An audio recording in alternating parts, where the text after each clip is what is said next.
Hello, Hello, that was a bit too early, that. That was a little bit too early. I was trying to be all excited there and I did it too bloody early, typical.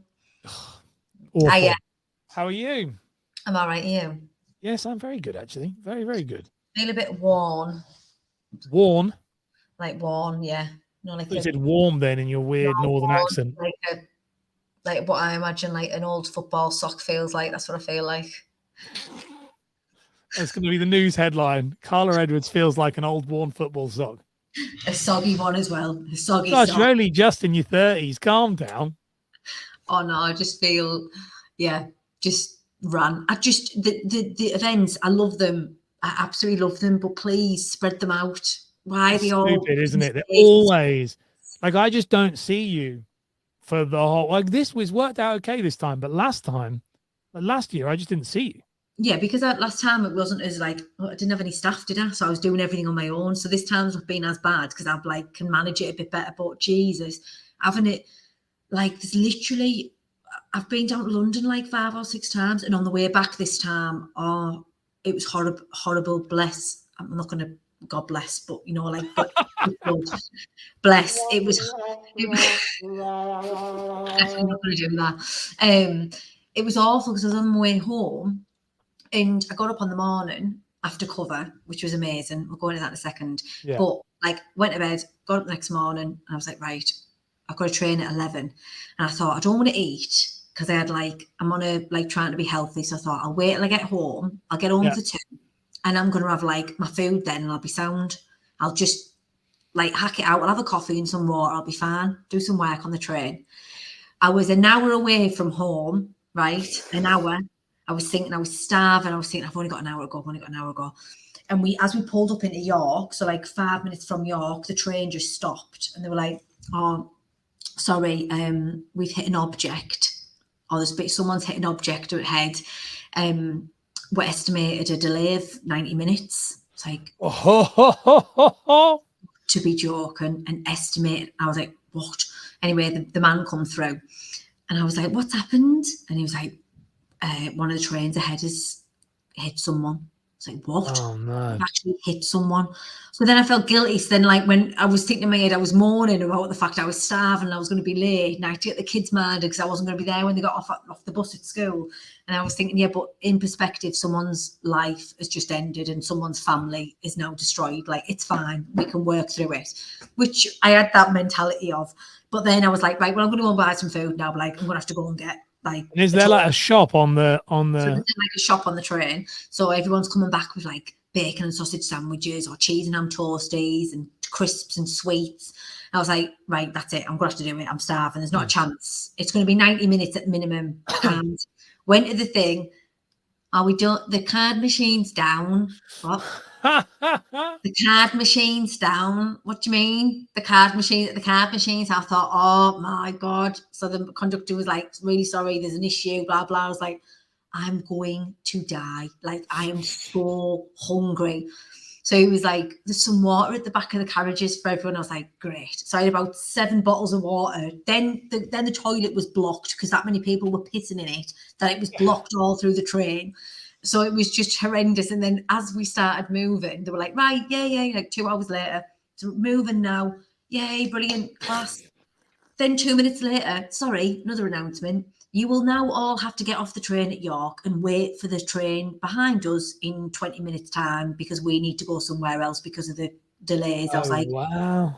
So we got off that train and had to wait 35 minutes to get on the next train. Is there not a shop there though? Oh, by that point I was sick. I was sitting my ass down and I wasn't moving like so it was an hour. So then when I got off, I got home at like 5. And I was instead of 2? Yeah. So I had to ring my friend's mum and be like, please, will you go and pick the kids up because I literally had organised no childcare. So it was very stressful coming home. But it felt great though when you ate. Yeah, it was amazing. It was so nice. I had too much, to be fair. But cover was unbelievable. Like, really, really, really good. I spoke for like during the day twice.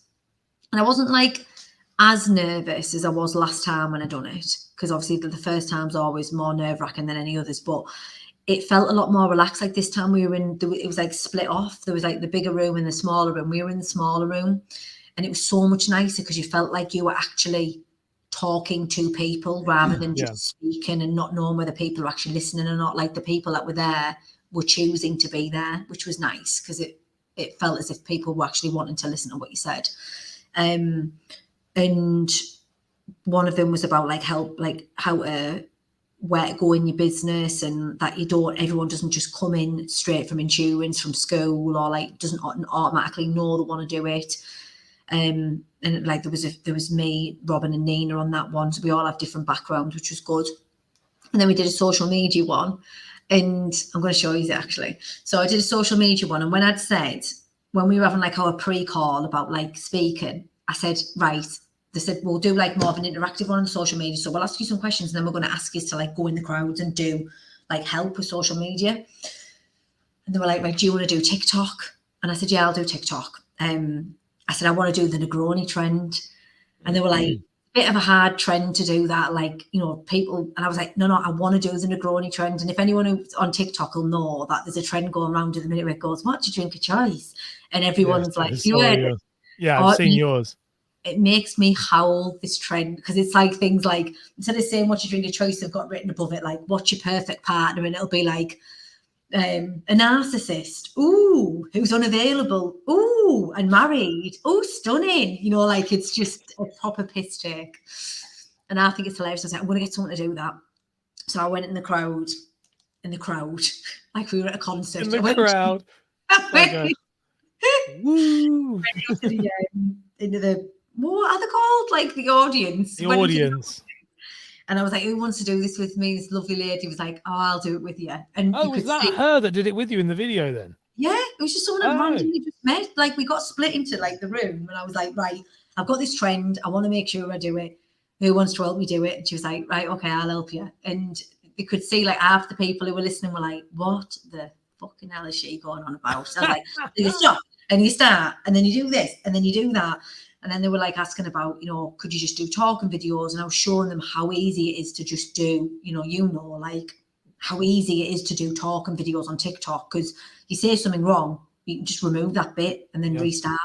TikTok is by far, as you know, like I've said to clients all the time, it's the best video editing app for beginners. I remember you doing it. Remember when we worked together and I gave it to you and you were like, this was ages ago. And when we said TikTok, you're like, I'm not sure. And you went and you were like, this is super easy, like way easier than what we've done before. Because we were doing like editing. What was it, that thing we used to use before? I hated that. Video Leap. You used Video Leap. Yeah, and you had to edit it and stuff. And then we did this and it was like, this is way easier. And the captions were hilarious because of my accent. It didn't have a clue. Didn't even want to pick up what you were saying. It couldn't make up.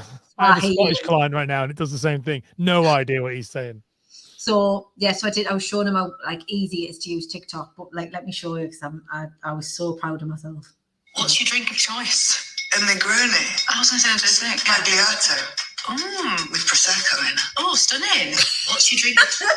I was over the moon. So I can't believe I've actually managed to do that. And we did it in like 10 minutes.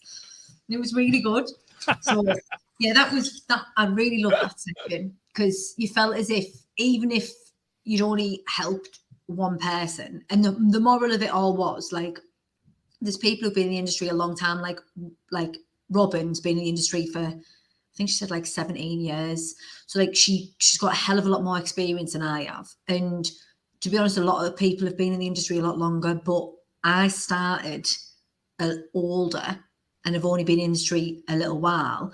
But I literally, like when people are saying, oh, it's too hard to start with social media, I'm like, no bollocks. Like I had no social media whatsoever, none. Not a thing. I didn't have Facebook, I didn't have Instagram, LinkedIn, nothing. I hate social media, I can't stand it, but it's a necessary evil. And the way the world's going, if your business isn't on social media, eventually your business is going to die out because 100%. Like it's not the same as it used to be years ago. When you see people are like, oh, well, it's all run locally or, you know, word of mouth's amazing. But in terms of grasping clients now and getting their attention, social media is the way to go. Like I say to my advisors, social media is your bank balance. That's it. If you need to look at social media as that is your bank account, because if that's not being filled, your bank account's going to say exactly the same thing. So, like, if I can do it, there's no reason why anyone else can't. And I am actually shit at technology. So shit. Yeah, So you really are. You really are. I was going to say she really is. People watching this, you're terrible. You're terrible at social media. I'm No, social shit. media. You're terrible at tech. Like, to this day, you are probably my worst client for tech. You're just, and also you can't be bothered, and that's the most frustrating thing. Like, because you're like, nah, don't really know. Like, someone will speak to me, like even my wife, because obviously, you know, I'm into. My wife's like, Freddie's like, she's like, oh well, isn't Karla going to do this thing and this? I'm like, Freddie, Karla literally won't. I was like, what Karla's doing now? It's like this. I was like, she said, well, she'd do this or that. It's like, Freddie, I produced the show because Karla won't even. I said, if I didn't produce it, she wouldn't do it. I was like, and it's so contradictory because I'm the one who says if you put your mind to it, you can do it. Like, I didn't understand social media, I did it. But you've also got to pick certain battles. So there'll be people who are sat listening and go, yeah, I might be able to do social media, but I don't want to use it. That's fine. Like, if you don't want to do it, that's very different to saying I can't do it. It's a choice. Do you want to do it or not? I can't stand technology. I've got absolutely no interest in being good at technology. Therefore, I won't do it. But social media, I also can't stand, but I know I need it. For me, it's a necessary evil, so I have to learn it. But social media, because this is like me and you go, like, I've been doing this nearly 7 years now, this social media thing. This is funny, and this you saying that was literally, it's hilarious. You going to the event was quite funny because my old work colleague rang me, and you said this, you spoke to her, and we were talking about this, saying that she was actually speaking to the company I used to work with, and she said, I'm going to this event. This woman, Karla, is speaking at it. She said, do you know that this is Ash Borland's client? This company was a company 5 years ago that I sat in the room with him and said, if you are not on social media, this is like, it is going to change the industry. And if you don't do it, I was an advisor at the time, it'll steamroll you. Now, we're not there yet, but we are. It was so funny. And this woman said to me, she said it was hilarious because I was like literally what you said 4 years ago was already like, you were there. Other people were there. Quite a few of my clients were there. You can see it's happening. And the thing with social, with tech, you're talking about being tech. I'm techie now. Done it for 7 years. When I first started, I didn't even know how to turn a computer on. So David Sharpstone, who's one of my friends, says this often. He says, if your business needs it to survive, get over yourself and just start posting. Yeah. He says you can't do. He's like, you can't. You can do tech for me, so I just do. Yeah. Well, yeah. I don't know what else to say. I can't. I'm not even going to lie about it. I won't bullshit. I can't stand it, and I won't do it. Karla does this. What you do is you do this really great kind of approach of wearing someone down over 3 years to like this love-hate relationship where like now I physically couldn't function without having you, but like. So you have to do it. Do you know what it is? With Key, always this thing is like, it's not worth the trouble. You may as well just do it, just because it's too much hard work to not do it. Like I had someone ring. No, clients don't ring me. Someone rang me last week by accident. They just pocket dialed me, and the first thing my wife said, she went, "Can you tell Karla to not call us at like 7 o'clock on a Friday night?" And I went, "It's actually not Karla." She said, "Well, no one else calls you." All right, Freddie. She was joking, but it was because they were watching TV, and she went, "Can you just tell Karla just to speak to her?" I'm not no, you're not normally, but you were when we first went. That's what I mean about the white. Now I'm like, if I don't hear from you for a couple of days, I'm like, what? Persistency and consistency is key. So well, you are the queen of both of those things. Yes, you've got to keep at it, haven't you? But that's what I love about it. Like being able to speak at these events is getting to people who might not have ordinarily looked down that route or been told. A big thing for me that I loved was there's lots of people there who might be working at firms and want to start themselves and are scared to. And like look at my story. It's no difference to me to anyone else. It's just that I've done it. Like those people haven't, but they want to, and it's so easy for them to do. And like I said on the stage, like when you're not in the industry, like Robin has been in it for 17 years, she knows a hell of a lot about it. Like for me, my main experience of it was when I first started at a firm and genuinely believed that that firm was the biggest firm in the UK. Genuinely believed it was the number one, and all of that was because I didn't know any different. And until you come away from it and you see, Jesus, it's actually huge, this industry. It's so big and there's so many different people in there doing different things. Like, that's why these events are amazing, because not only do you get to hear from other people and see other people's point of view, but you get to bounce ideas, you get to see what they're doing, what works for them. You know, that you can take something from everyone. And being in a room full of 300-400 people who are in the same industry as you, and whether they're on the same path as in their motivations to make more money, their motivations to create awareness or to grow a business, whatever it might be, you all have something in common. So being in that environment, for me, as long as you go in it thinking, I'm going to try and get something from it today, you ain't leaving that with a waste of time. Like, it's only going to be a waste of time if you go in with the attitude of, this is shit. If it's shit, why are you bothering to come? Don't come. Yeah. Like, you don't have to come. No one's forcing you to come to these events. It's not something you have to do. Come and be positive about it. Like, don't come and have a negative attitude or feel as if, you know, I heard through the grapevine, there was someone in the room in the social media who said, like, it's not, like, I just think it's a bit unrealistic, or I don't really use it, or I don't need to use it. And I thought, well, why are you here then? Why are you sat here? Go and sit somewhere else and do something. Don't sit and try and criticise other people, or sit there and work out why it isn't going to work. What are you going to get from that? Like, I don't understand people who have such a negative attitude to something that potentially has so much to give if you just use it in the right way, like with the right mentality. Well, the issue lies with a lot of that type of stuff. It all comes down to most of the time it's people's own insecurities. So I find with things like that, like social media, I've had it my entire career in this, is that people go, my arm looks massive there. Is that your arm? My arm looks massive. I look like I've got lamb leg arms. This is all recorded. So just talking about Karla's arms. You know? No, I'm just saying, like, I was sat there, and it looked like I had, like a leg of lamb before it's cooked. Yeah, like, I'm going to sit like this now. Like Jurassic Park. Yeah, like, I'll just sit here like this because that looks huge, massive bingo wings. But that is like the thing a lot of the time, when I love it when you hear people say that, you hear people slag off people that we used to see it all the time. People slag people off who don't understand it.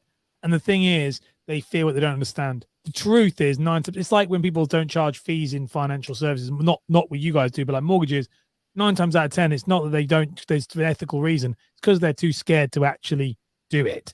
And that's exactly the same. In fact, 99 times out of 100, it's because they're scared of saying, oh, I'm going to charge you. That's exactly the same when it comes to social media. If you have charged, and this is something I say to people all the time, if you have done social media, you've done it for 18 months consistently, like you've done, like everyone who's successful in it, who we both know has done, and then you can sit down and tell me it's not worth it, then I'll listen to you because you've then done it. The funny thing with that, though, is we both know you wouldn't be doing that. No, it's not. It's like, you can't, people, like, I learned so much, like I said on my LinkedIn post about it. Like, I didn't go thinking, I'm going to learn this, and this. I just always go and I think, I'm going to speak to people I've never spoke to before. I'm going to get out of them what I can, because I might not get the opportunity to speak to them again. And like, even on my table, I was sat next to Rose St. Louis from Scottish Widows, and it was like, I wanted to get as much as I could. Like, she was telling me things, and I was like, please tell me more. Like, what else can you tell me? Like, what other wisdom have you got? Because everyone has a different point of view, a different perception. They might have criticism, like constructive criticism. You know, not everyone's going to love what you do. And I'm quite happy to take that constructive criticism, because it might make me be better, like looking at it from a different point of view. And that, for me, is why I go to these events. It's not for the recognition's really good and it's nice, but I want to be around people who are going to help me do better. Yeah. And not everyone wants you to do better. Obviously, you're always going to get arseholes. If you've got 100 people in the room, it's going to be 10 arseholes. That's fine. I just avoid the arseholes. But the other 90 are going to be people who want you to do well, who want to help you. Like I said to you, Lee, bless him, from Pangea Life, was like, I'll help you. Like, we can do this, we can do that. And I was like, why do you want to help me? And he's like, what do you mean? Like, I was like, I'm just like, people normally, I'm very, what's the word? I don't trust. You're very untrusting. Yeah. It's like, why? And she's like, just because I think sometimes though, people do want to. Like, I have a thing of myself. I said, any of my competitors, I interview them on my podcast. And I said to someone recently, and I said, it's exactly that. We all all ships rise in a high tide. That was the word I was trying to say with that, is that's what it is. If you have more and more people doing better things in the insurance industry, that creates more awareness, which means that always equals a net positive to people who are good. My dad said it about the economy. He was chatting to me. I said, I'm worried. And he said, don't be worried if you're good. And that's exactly what he said. And he said the same thing. He said, if you're good, you'll survive because good people will go to good people. And that's what you're getting with these. They're coming to you and saying, you know, I'll help you because I see you're good. I have knowledge you can benefit from. And if you're in this, sometimes competitors want people to enter because they need a worthy opponent. I know with me, like if there's no one else doing something that is as good as what I'm doing, I get bored. I need someone in there who's like, oh, they're good. Let's up the game again, you know. And that's a lot of people are like that. And yeah, but how nice is it that like people do sometimes genuinely just want you to do well and want help, and like I said, like those two. I think most people are nice, and everybody else, the little dickheads, are just leave them to be dickheads. But the actual majority of the people are nice people, and they just want to help you. No, it was really good. I thoroughly enjoyed it. It's a long one today. Oh yeah, 21 minutes. You're just no, sorry, but yeah, we can chat about this forever. no, I just at the end of the day, like if these events are good, and the events are good not just to clap everyone for awards or whether you agree with the awards or the winners, whatever. It's not about that. It's about the networking, the getting what you can from the people around you that you might not necessarily get when you're in your own office or in a firm or with your staff. You might want to learn something that or open your eyes, and that's what it does for me. It opens my eyes and reminds me that in my office in here I might be great, but in reality I'm a very, very small fish in an absolutely huge sea. And when I go to those events, it reminds me, it motivates me because I know how much more I've got to do. I know how big my competition is, how amazing other people are doing that you wouldn't normally see when you're in your own little bubble, because you just don't. So like it brings you back down to earth and gives you like the kick up the arse that you need as well. So anyone who hasn't been to the events, just try, and you're not losing out. I promise you, anyone who goes in there with a positive mindset and are willing to learn is not going to leave empty-handed. No, I love it. I absolutely love it. That's our end thing, is it? That's my closing. That's your closing thing.